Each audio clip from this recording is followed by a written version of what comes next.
ಕೆಲವೊಬ್ರು ಇನ್ನೂ ಶೌಚಾಲಯವನ್ನು ಮಾಡ್ಕೊಳ್ಳಿಲ್ಲ. ಇದು ನಂಗೆ ತುಂಬ ದುಃಖದ ಸಂಗತಿ.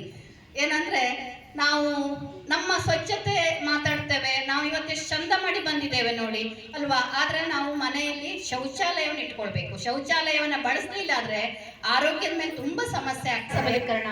ಮಹಿಳೆಯರು ಎಲ್ಲ ವಿಚಾರದಲ್ಲೂ ಜ್ಞಾನವಂತರಾದ್ರೆ ಮಾತ್ರ ಮಹಿಳಾ ಸಬಲೀಕರಣ. ಅದು ಮಾತಿಗೆ ಸೀಮಿತ ಆಗದೆ ಕೃತಿಯಲ್ಲಿ ತಂದವರು ಯಾರು ಅಂದ್ರೆ ಶ್ರೀ ಕ್ಷೇತ್ರ ಧರ್ಮಸ್ಥಳದ ಪೂಜ್ಯ ಧರ್ಮಾಧಿಕಾರಿಗಳು ಮತ್ತು ಮಾತೃಶ್ರೀ ಅಮ್ಮನವರು. ಇದು ನಿಮಗೆಲ್ಲ ಖಂಡಿತ ಗೊತ್ತಿದೆ. ಹಾಗಾಗಿ ಕವಿಗಳು ಒಂದು ಮಾತನ್ನು ಹೇಳ್ತಾರೆ, ಏನಂದ್ರೆ ಊಟ ಆದ ಮೇಲೆ ತಾಟು ಭಾರ ಅಂತೆ, ನೀರು ಕುಡಿದ ಮೇಲೆ ಲೋಟ ಭಾರ ಅಂತೆ, ನಾವು ಹೋಗುವ ಒಂದು ಸ್ಥಳಕ್ಕೆ ಮುಟ್ಟಿದ ಮೇಲೆ ವಾಹನ ಭಾರ ಅಂತೆ, ನಮಗೆ ಏನು ಶಿಕ್ಷಣವನ್ನ ಕಲಿಸಿ ಎಲ್ಲ ಓದಿ ಆದ್ಮೇಲೆ ಪುಸ್ತಕ ಭಾರ ಅಂತೆ, ನಾವು ಅಟ್ಟವನ್ನ ಹತ್ತಿದ ಮೇಲೆ ಏಣಿ ಭಾರ ಅಂತೆ, ನಮ್ಮ ಜೀವನ ಏನು ಮುಗಿದ ಮೇಲೆ ನಮ್ಮ ಶರೀರನೇ ಭಾರ ಅಂತೆ. ಹಾಗಾಗಿ ಕೃತಜ್ಞತೆ ಇರಬೇಕು. ಎಲ್ಲ ಆಯ್ತು. ಮಹಿಳಾ ವಿಚಾರಗೋಷ್ಠಿ ಕಾರ್ಯಕ್ರಮ ಹೇಮಾವತಿ ಅಮ್ಮನವರ ಕನಸಿನ ಕೂಸು.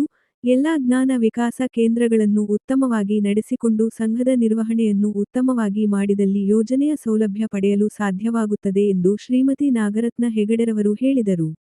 ಅವರು ಅಥಣಿ ಜಿಲ್ಲಾ ವ್ಯಾಪ್ತಿಯ ಶ್ರೀ ಕ್ಷೇತ್ರ ಧರ್ಮಸ್ಥಳ ಗ್ರಾಮಾಭಿವೃದ್ಧಿ ಯೋಜನೆ ಬಿಸಿ ಟ್ರಸ್ಟ್ ಅಥಣಿ ತಾಲೂಕಿನ ತಾಲೂಕು ಮಟ್ಟದ ಜ್ಞಾನ ವಿಕಾಸ ಕಾರ್ಯಕ್ರಮದಡಿಯಲ್ಲಿ ತಾಲೂಕು ಮಟ್ಟದ ಮಹಿಳಾ ಸಮಾವೇಶ ಹಾಗೂ ವಿಚಾರಗೋಷ್ಠಿ ಕಾರ್ಯಕ್ರಮವನ್ನು ಶಿವಯೋಗಿ ಮುರುಗೇಂದ್ರ ಸ್ವಾಮೀಜಿ ಕಾಲೇಜಿನ ಸಭಾಂಗಣದಲ್ಲಿ ನಡೆದ ಕಾರ್ಯಕ್ರಮದ ಉದ್ಘಾಟನೆಯನ್ನು ನೆರವೇರಿಸಿ ಮಾತನಾಡಿದರು.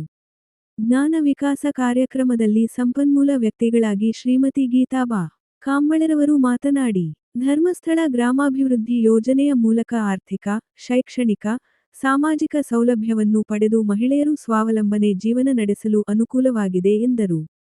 ಪೂಜ್ಯರು ಸಮಾಜಮುಖಿ ಕಾರ್ಯಕ್ರಮಗಳ ಮಾಹಿತಿ ನೀಡಿದರು. ಕಾರ್ಯಕ್ರಮದಲ್ಲಿ ಸಂಪನ್ಮೂಲ ವ್ಯಕ್ತಿಗಳಾಗಿ ನಿರ್ವಹಣೆಯಲ್ಲಿ ಮಹಿಳೆಯರ ಪಾತ್ರ ವಿಷಯವಾಗಿ ಮುಖ್ಯ ಅತಿಥಿಯಾಗಿ ಶ್ರೀಮತಿ ಮಂಜುಷ ನಾಯಕ್ರವರು ಮಾತನಾಡಿದರು. ಅಧ್ಯಕ್ಷತೆಯನ್ನು ಶ್ರೀಮತಿ ಭುವನೇಶ್ವರಿ ಬಿ. ಯಕ್ಕಂಚಿ ವಹಿಸಿದ್ದರು.